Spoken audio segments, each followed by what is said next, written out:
চলে এসেছে মহামান্বিত রজনী শবে বরাত। 2025 সালের শবে বরাতের আর মাত্র কয়েকটা দিন বাকি আছে। প্রিয় দিনদার ইমানদার মুসলিম ভাই বোন, ওই রাত্রিতে আল্লাহ রাব্বুল আলামিন সকল বান্দাদেরকে ক্ষমা করে দেন, শুধুমাত্র 2 শ্রেণীর মানুষ ছাড়া। সম্মানিত ইমানদার মহিলা মা বোন, আমি আমার মুসলিম ভাইদেরকে বলছি, ওই রাত্রিতে ইবাদত করুন, আল্লাহর কাছে ক্ষমা চান, আল্লাহ রাব্বুল আলামিন ক্ষমা করে দিবেন। আজকের ভিডিওতে 4টি বিষয় আলোচনা। 1 নম্বর আলোচনা হলো, আমরা আলোচনা করব শবে বরাতের রাতের 3টি ফজিলত নিয়ে 3টি হাদিস বলবো। 2 নম্বর আলোচনা, এই শবে বরাত উপলক্ষে কয়টি রোজা রাখবেন সেটি আলোচনা করব। 3 নম্বর আলোচনা হচ্ছে আপনি কত রাকাত নামাজ পড়বেন, বাংলা নিয়তটা কি সেটাও বলে দিব, কোন সূরা দিয়ে পড়বেন, তারপর 2 রাকাত নামাজের পরপর কোন দোয়া পড়বেন সেটিও বলে দিব।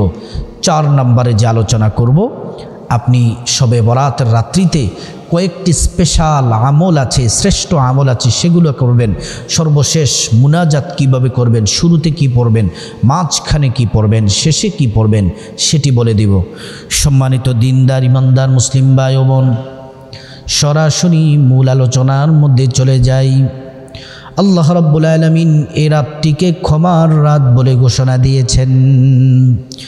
1 নম্বর হাদিস, এই শবে বরাতের শ্রেষ্ঠ ফজিলত সম্পর্কে 1 নম্বর হাদিস আপনাদেরকে শোনাই। হযরতে মুআজ ইবনে জাবাল, আল্লাহর নবীর প্রিয় সাহাবী, তিনি বলেন, প্রিয় নবী সাল্লাল্লাহু আলাইহি ওয়াসাল্লাম বলেন, 14ই শাবান দিবাগত রাতটাকে শবে বরাত, হাদিসের মধ্যে লাইলাতুন নিসফু মিন শাবান বলা হয়েছে। শবে বরাতের রাত্রিতে আল্লাহ রাব্বুল আলামিন সৃষ্টির দিকে আল্লাহ তাআলা বিশেষ মনোযোগী হয়ে যান, বিশেষভাবে মনোযোগ দেন। আল্লাহ রাব্বুল আলামিন তার সকল বান্দাদেরকে ক্ষমা করে দেন। 2 শ্রেণীর মানুষদেরকে, বান্দাদেরকে আল্লাহ পাক ক্ষমা করেন না। 1 নম্বর হলো যারা মুশরিক, যারা শিরিক করে, যারা শিরিকের গুনাহ করে, যারা শিরিকের গুনাহ করে আল্লাহ শবে বরাতের রাত্রে তাদেরকে ক্ষমা করবেন না। 2 নম্বর, দ্বিতীয় শ্রেণীর মানুষ হলো, দ্বিতীয় প্রকারের শ্রেণীর মানুষ হলো তারা যারা অন্তরে বিদ্বেষ পোষণ করে, হিংসা করে, অন্তরে বিদ্বেষ পোষণকারীকেও আল্লাহ রাব্বুল আলামিন শবে বরাতের রাত্রিতে ক্ষমা করবেন না। আর বাকি সবাইকে শবে বরাতের রাত্রিতে আল্লাহ পাক ক্ষমা করে দিবেন। শ্রেষ্ঠ রজনী, মহামান্বিত রজনী। প্রিয় দিনদার ইমানদার মুসলিম ভাই ও বোন, 2 নম্বর শবে বরাতের ফজিলত সম্পর্কে হাদিসটি শুনে নেন। হাদিসটি বর্ণনা করেছেন আল্লাহর নবীর মেয়ের জামাই হযরতে আলী রাদিয়াল্লাহু আনহু। তিনি বলেন, যারা শবে বরাতের রাত্রিতে ইবাদত করবে, বন্দিগি করবে, তারপর দিন যারা রোজা রাখবে, আল্লাহ পাক তাদেরকে ক্ষমা করে দিবেন। শুধু তাই নয়, 14ই শাবান দিবাগত রাত্রিতে আল্লাহ রাব্বুল আলামিন প্রথম আসমানে তিনি আসেন, আয়েশা বান্দাদেরকে 3টি ডাক দেন, 3 শ্রেণীর মানুষদেরকে ডাকেন। 1 নম্বর, আল্লাহ পাক বলেন, কে কে আছো, ক্ষমা প্রার্থী আছো, গুনাহ করেছো, অপরাধ করেছো, অন্যায় করেছো, আজকে ক্ষমার দরজা খোলা আছে। তোমরা আমি আল্লাহর কাছে ক্ষমা চাইতে দেরি, আমি আল্লাহ আজকের রাতে ক্ষমা করতে দেরি করব না। আপনি যত বড় পাপী হন, আপনি যত বড় পাপিষ্ঠ হন না কেন, আপনি যদি আল্লাহর কাছে যদি আপনি তওবা করেন, আপনি যদি আল্লাহর কাছে যদি ক্ষমা চান, এ রাত্রিতে আল্লাহ পাক আপনাকে ক্ষমা করে দিবেন। 2 নম্বর, সেই মানুষদেরকে আল্লাহ পাক ডাকেন যারা অভাবে আছেন, অসচ্ছলতায় আছেন, দরিদ্রতা, অভাব, অনটনে আছেন। আল্লাহ ডেকে ডেকে বলেন, কার রিজিকের দরকার, কার রিজিকের দরকার, টাকা পয়সা, ধন দৌলত, সন্তান, সুস্থতা, কার কার রিজিকের দরকার। আপনি যদি শবে বরাতের রাত্রিতে যদি চোখের পানি ছেড়ে যদি আল্লাহর কাছে চাইতে পারেন, আল্লাহর কসম করে বলি, আপনার জীবন থেকে অভাব অনটন চলে যাবে। টাকা পয়সার মধ্যে আল্লাহ রাব্বুল আলামিন বরকত দান করবেন, আপনার কোনো কিছুই দুনিয়াতে অভাব হবে না। 3 নম্বর, আল্লাহ পাক ডাক দেন সেই মানুষদেরকে যারা বিপদে পড়ে আছে, মুসিবতে পড়ে আছে, টেনশনে পড়ে আছে, একটার পর একটা মহা বিপদ, পৃথিবীর কোনো মানুষ তাদের পক্ষে নাই। আপনার যত বড় বিপদ থাকুক না কেন, শবে বরাতের রাত্রিতে আপনি যদি আল্লাহর কাছে হাত তুলে চোখের পানি ছেড়ে দিয়ে যদি আপনি আপনার দুঃখের কথাগুলা বলতে পারেন, ঋণ থেকে মুক্তির কথা যদি আল্লাহকে বলার মতো বলতে পারেন, আল্লাহ যদি কবুল করে নেন, অতি শীঘ্রই আপনার ঋণ আল্লাহ তাআলা মুক্তির ব্যবস্থা করে দিবেন এবং আল্লাহ রাব্বুল আলামিন আপনার সব বিপদ দূর করে দিবেন। 3 নাম্বার হচ্ছে শবে বরাতের শ্রেষ্ঠ হাদিস, ফজিলতের হাদিস হলো, সেটি বর্ণনা করেন আল্লাহর নবীর প্রিয়তমা স্ত্রী আমাদের আম্মাজান আয়েশা সিদ্দিকা রাদিয়াল্লাহু আনহা।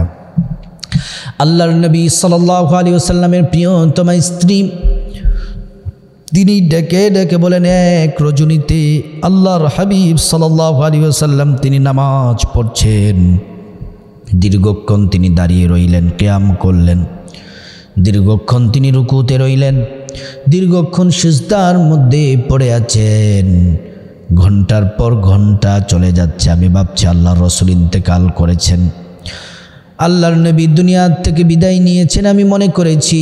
তারপরে আল্লাহর নবী সাল্লাল্লাহু আলাইহি ওয়াসাল্লামের পায়ের বৃদ্ধাঙ্গুল ধরে নাড়া দিলাম, নাড়াচাড়া করলাম। কিছুক্ষণ পরে আল্লাহর নবী সাল্লাল্লাহু আলাইহি ওয়াসাল্লাম সিজদা থেকে মাথা তুললেন, তারপরে তিনি নামাজ শেষ করলেন কিছুক্ষণ পরে, আর ডেকে ডেকে বললেন, আয়েশা তুমি কি জানো আজকের রাত কি? আজকের রাত হলো লাইলাতুন নিসফু মিন শাবান, শাবান মাসের 14 তারিখের রাত। এই রাত্রিতে আল্লাহ পাক আমার এত পরিমাণ উম্মতকে ক্ষমা করেন, আল্লাহ রাব্বুল আলামিন আমার বহু উম্মতদেরকে ক্ষমার ফয়সালা করে দেন। আল্লাহু আকবার। প্রিয় দিনদার ইমানদার মুসলিম ভাই বোন, এবার হাদিসগুলা শোনালাম, এবার শবে বরাত কবে জেনে নিন। শবে বরাত হলো ফেব্রুয়ারি মাসের 14 তারিখ, শাবান মাসেরও 14 তারিখ পড়ে, মানে এবারের মাসটা হচ্ছে এমন আরবি এবং ইংরেজি তারিখগুলা মিলে গেছে। ফেব্রুয়ারি মাসের 14 তারিখ, আবার আরবি শাবান মাসেরও 14 তারিখ। এই ফেব্রুয়ারি মাসের 14 তারিখ পরে রোজ শুক্রবার, শুক্রবারে দিবাগত রাত্রিতে, শুক্রবার দিন গিয়ে রাত্রে, ওই রাতটাই হলো শবে বরাতের রাত। তাহলে ইনশাল্লাহ আপনারা বুঝতে পারলেন যে শবে বরাত কবে। এবার আসুন, কয়টি রোজা রাখবেন, শবে বরাতের কয়টি রোজা রাখবেন? আমি তো কিছুক্ষণ আগে বললামই হাদিসটা, আলী রাদিয়াল্লাহু আনহু বলেন, যারা শবে বরাতের রাত্রিতে 14ই শাবানের রাত্রি ইবাদত বন্দেগী করবে, তারপর দিন যারা রোজা রাখবে, তারপর দিন যারা রোজা রাখবে, আল্লাহ তাআলা তাদেরকে ক্ষমা করে দিবেন এবং আল্লাহর কাছে তারা যা চাইবে, তারা যদি আল্লাহর কাছে যদি ক্ষমা চায়, আল্লাহ তাদেরকে ক্ষমা করে দিবেন। আল্লাহর কাছে রিজিক চাইলে রিজিক দিবেন, বিপদ থেকে মুক্তি চাইলে বিপদ থেকে মুক্তি করে দিবেন। সুবহানাল্লাহ। প্রিয় দিনদার ইমানদার মুসলিম ভাই বোন, এই রোজাটা তো রাখবেনই, পাশাপাশি আরও রোজা আল্লাহর রাসূল শাবান মাসে রাখতেন, শবে বরাতের মাসে রাখতেন। আল্লাহর নবী সাল্লাল্লাহু আলাইহি ওয়াসাল্লাম প্রতিটি সোমবার, প্রতি সপ্তাহে সোমবার এবং বৃহস্পতিবার দিন রোজা রাখতেন। সাহাবায়ে কেরাম জিজ্ঞাসা করলেন, ইয়া রাসূলুল্লাহ, ইয়া হাবিবাল্লাহ, মায়ান নবীজি, আপনি প্রত্যেক সোমবার এবং বৃহস্পতিবার দিন রোজা রাখেন। আল্লাহর নবী সাল্লাল্লাহু আলাইহি ওয়াসাল্লাম বলেন, সোমবার দিন আমি জন্মগ্রহণ করেছি, আল্লাহর শুকরিয়া কৃতজ্ঞতা হিসেবে আমি প্রতি সোমবার দিন রোজা রাখি। আরেকটি কারণ হলো, সপ্তাহে সোমবার এবং বৃহস্পতিবার ফিরিস্তারা, জমিনের দায়িত্বরত ফিরিস্তারা আল্লাহর কাছে যায় এবং বান্দাদের আমল নামা আল্লাহর কাছে পেশ করেন। আর আমি চাই রোজা রাখা অবস্থায় আমার আমল নামা যেন আল্লাহর কাছে পেশ করেন। সুবহানাল্লাহি ওয়া বিহামদিহি। প্রিয় দিনদার ইমানদার মুসলিম ভাই বোন, কথাগুলা মনোযোগ দিয়ে শুনতে হবে, কথাগুলা ভালো করে বুঝতে হবে। এজন্য প্রত্যেক সপ্তাহে আপনি সোমবার, বৃহস্পতিবার দিন রোজা রাখবেন। এই সামনে সোমবার এবং বৃহস্পতিবার দিন রোজা রাখবেন। এটি হচ্ছে একটি রোজা, এই দুইটি রোজা রাখবেন। দ্বিতীয় নাম্বার রোজা হলো আল্লাহর নবী সাল্লাল্লাহু আলাইহি ওয়াসাল্লাম শাবান মাসের 13, 14, 15, শুধু শাবান মাস নয়, প্রত্যেক চন্দ্র মাসের অর্থাৎ আরবি মাসের 13 তারিখ, 14 তারিখ, 15 তারিখ এই 3টি রোজা আল্লাহ রসুল রাখতেন। এই 3টি রোজা রাখলে কি হবে? হযরতে আবু হুরায়রা রাদিয়াল্লাহু আনহু বলেন, এই প্রত্যেক মাসে যারা এই 3টি রোজা রাখবে আল্লাহ রাব্বুল আলামিন তাদের আমল নামায় পূর্ণ 1 বছর নফল রোজা রাখার নেকি দিয়ে দিবেন। আল্লাহু আকবার। আপনি এজন্য এই মাসেও, এই শাবান মাসের এই 3টি রোজা রাখবেন, 13, 14, 15, অর্থাৎ ফেব্রুয়ারি মাসের 13, 14, 15 তারিখে রোজা রাখবেন। তো কী বার পরে? বুধবার পরে, বুধবার রাতে খাবার খাবেন। বৃহস্পতিবার 13 তারিখ রোজা রাখবেন। বৃহস্পতিবার রাতে খাবার খাবেন। শুক্রবার 14 তারিখ রোজা রাখবেন।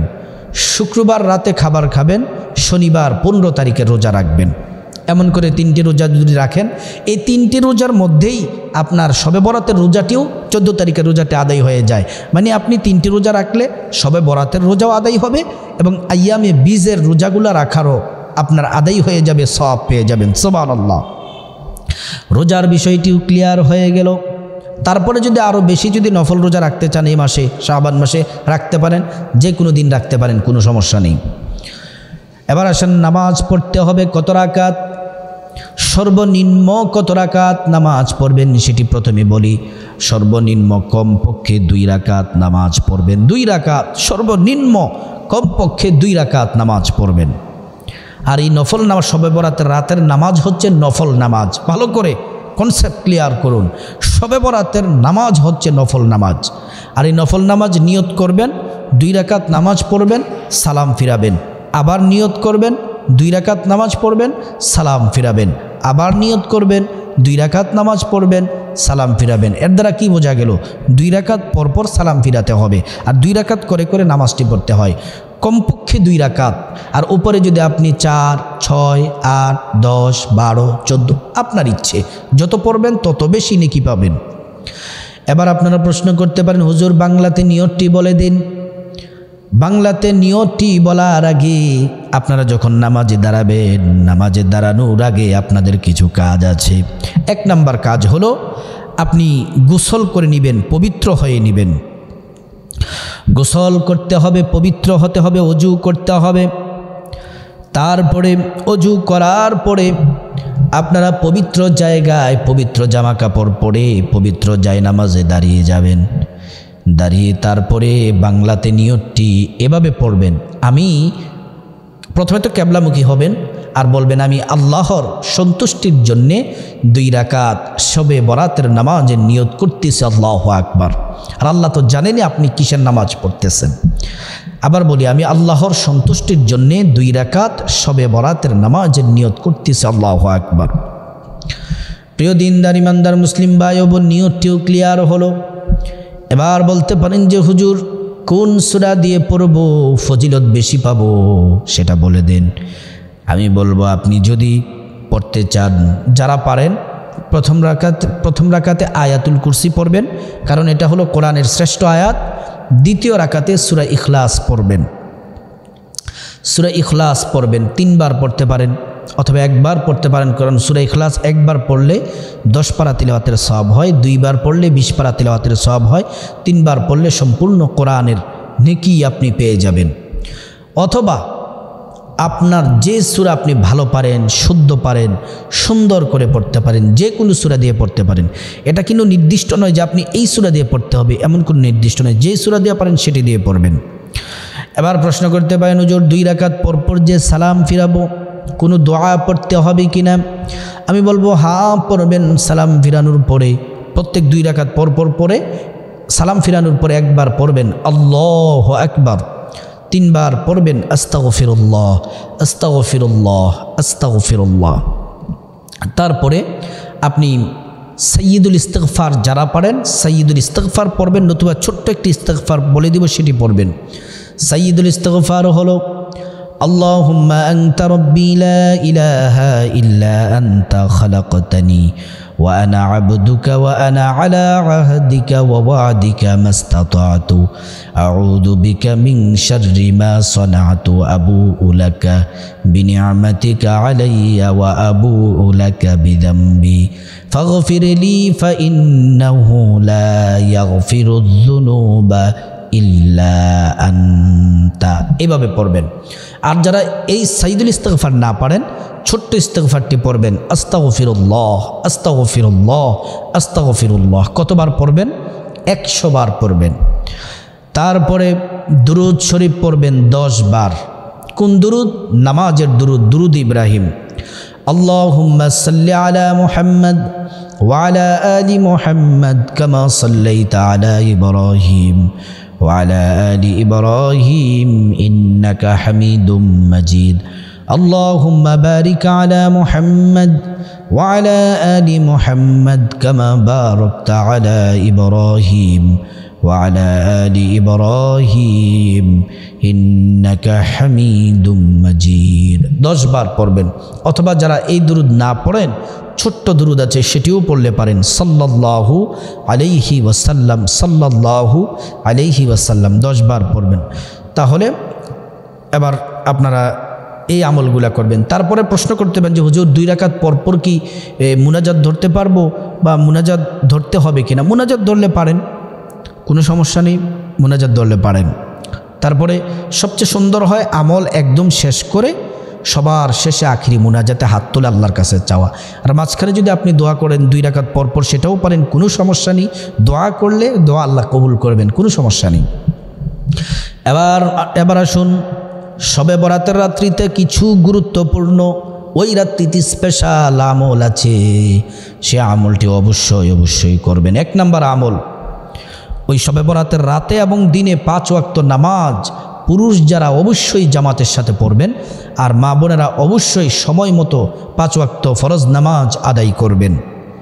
আর নারী পুরুষ মা বোনেরা মুসলিম ভাইরা সবাইকে বলছি, ওই দিন থেকে এরাদা করতে হবে, আল্লাহর সাথে ওয়াদা করতে হবে, জীবন যতদিন দুনিয়াতে থাকবো 5 ওয়াক্ত নামাজ অবশ্যই সময় মতো পুরুষরা জামাতে পড়তে হবে, নারীরা বাসায় পড়তে হবে। সে ওয়াদাবদ্ধ, আল্লাহর কাছে সাহায্য চাইতে হবে 5 ওয়াক্ত নামাজ পড়ার জন্য, এবং নিজেরাও 5 ওয়াক্ত নামাজ পড়তে হবে, আল্লাহ তাআলার কাছে দোয়াও করতে হবে।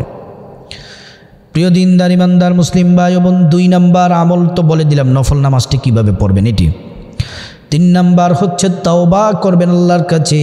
জীবনে কত গুনাহ করেছি, শিরিক বিদআত, জানা অজানা, ইচ্ছা অনিচ্ছায়, গোপনে প্রকাশ্যে, রাতে দিনে। আমার আল্লাহ ছাড়া পৃথিবীর কেউ জানে না। আল্লাহ ফেরেশতাদের মাধ্যমে যেই ডায়েরি মেনটেন করছেন, সেখানে প্রতিটি গুনাহ লেখা আছে। এজন্য তাওবাতুন নাসুহা, খাঁটি তাওবা, একনিষ্ঠ তাওবা করতে হবে, খাঁটি তাওবা করতে হবে, একনিষ্ঠ তাওবা করতে হবে। এজন্য আমার মুসলমান ভাইরা তাওবা করতে হবে, আল্লাহর কাছে কান্না করতে হবে। বিশ্বাস করুন, যদি তওবা করেন, তাওবাতুন নাসুহা করতে পারেন, আর চোখ দিয়ে যদি পানি পড়ে, এই চোখের পানি জমিনে পড়ার আগে আল্লাহ তাআলা আমাদের জীবনের গুনাহগুলো রব্বুল আলামিন মাফ করে দিবেন। তারপরে 4 নাম্বার হচ্ছে ওরাতে কোরআনুল কারীম তেলাওয়াত করবেন, কোরআন শরীফ পড়বেন, দুরূদ শরীফ পড়বেন, জিকির করবেন। ইস্তেগফার তো বলেই দিলাম, ইস্তেগফার পড়বেন, দুরূদ শরীফ পড়বেন। জিকির বলতে পারেন হুজুর কী কী জিকির করলে ভালো হয়? লা ইলাহা ইল্লাল্লাহর জিকির আছে, এটা করলে পারেন। তারপরে লা হাওলা ওয়ালা কুওয়াতা ইল্লা বিল্লাহিল আলিয়্যিল আযীম, এটাও পড়তে পারেন। ইয়া যাল জালালি ওয়াল ইকরাম, এটাও পড়তে পারেন। তারপর সুবহানাল্লাহি ওয়া বিহামদিহি সুবহানাল্লাহিল আযীম, এটাও পড়লেও পারেন। সুবহানাল্লাহি ওয়াল হামদুলিল্লাহি ওয়া লা ইলাহা ইল্লাল্লাহু আল্লাহু আকবার, এটা পড়লেও পারেন। লা ইলাহা ইল্লাল্লাহু ওয়াহদাহু লা শারীকা লাহু লাহুল মুলকু ওয়া লাহুল হামদ ওয়া হুয়া ইউহয়ি ওয়া ইউমীত ওয়া হুয়া আলা কুল্লি শাইইন কাদির, এটা পড়লেও পারেন। যার যা কিছু জানা আছে, তাসবিহ আছে, সুবহানাল্লাহ, আলহামদুলিল্লাহ, আল্লাহু আকবার, এটি পড়লেও পারেন। যে যে দুরূদ, জিকির, তাসবিহ জানা আছে, এগুলো বেশি বেশি করে পড়বেন। তারপরে 5 নম্বর হচ্ছে দোয়া করবেন। এ রাত্রিতে দোয়া যত বেশি বেশি পারেন দোয়া করবেন। কখনো হাত তুলে দোয়া করবেন, কখনো সিজদার মধ্যে মাথা রেখে দোয়া করবেন, কখনো আবার দাঁড়িয়ে দাঁড়িয়ে দোয়া করবেন হাত তুলে। চোখের যেইভাবে আপনার ভালো লাগে আল্লাহর কাছে সেভাবে চাইবেন। 6 নম্বর ওই রাত্রে কিছু দান সাদাকা করবেন, কিছু গরিব মিসকিনদেরকে দান করবেন, মসজিদ মাদ্রাসায় কিছু টাকা দান করবেন। তারপর হচ্ছে রাত্রিবেলা ইবাদত বন্দিকে করার পর তারপর দিন রোজা রাখবেন। এই হচ্ছে আমল শবে বরাতের স্পেশাল আমল। যারা পারেন সালাতুত তাসবিহ নামাজ পড়বেন। সব ইবাদত শেষ হলে মুনাজাত ধরবেন, হাত তুলে চোখের পানি ছেড়ে দিবেন, নিজের গুনাহের জন্য লজ্জিত হবেন, খাঁটি তাওবা করবেন, তাওবা করবেন। আর চোখের পানি ছেড়ে দিয়ে সমস্ত গুনাহের জন্য খাঁটি তাওবা অনুতপ্ত হয়ে যদি পড়েন, রব্বানা যালামনা আনফুসানা ওয়া ইল্লাম তাগফির লানা ওয়া তারহামনা লানাকুনান্না মিনাল খাসিরিন, সব গুনাহ আল্লাহ পাক মাফ করে দিবেন। তারপরে পড়বেন রব্বানা আতিনা ফিদ দুনিয়া হাসানাতাও ওয়া ফিল আখিরাহ হাসানাতাও ওয়া কিনা আযাবান নার। দুনিয়াতে যত কল্যাণ আছে আল্লাহ সব দিবেন, টাকা পয়সা ধন দৌলত সব দিবেন। পরকালে কল্যাণ অর্থাৎ জান্নাত দিবেন। জাহান্নাম থেকে আল্লাহ রাব্বুল আলামিন আমাদেরকে আল্লাহ তাআলা নিরাপদে রাখবেন যদি এই দোয়াটি পড়ি। 3 নম্বর শ্রেষ্ঠ একটি দোয়া, যাদের মা বাবা কবরে চলে গেছে, এই দোয়া বললে আল্লাহ রাব্বুল আলামিন সব মাফ করে দিবেন, মা বাবার গুনাহগুলা মাফ করে দিবেন। এবং পৃথিবীতে যত পাহাড় আছে সব পাহাড়গুলাকে একত্রিত করলে যত ওজন হবে তত পরিমাণ নেকি মুহূর্তের মধ্যে আল্লাহ পাক আপনার মা বাবার কবরে আল্লাহ পৌঁছে দিবেন। তারপরে বাংলাতে নিজের দুঃখ কষ্ট যা আছে, যন্ত্রণা বিপদ সব বলবেন, আল্লাহ দূর করে দিবেন। ঋণ থেকে মুক্তি চাইবেন, আল্লাহ মুক্তির ব্যবস্থা করে দিবেন।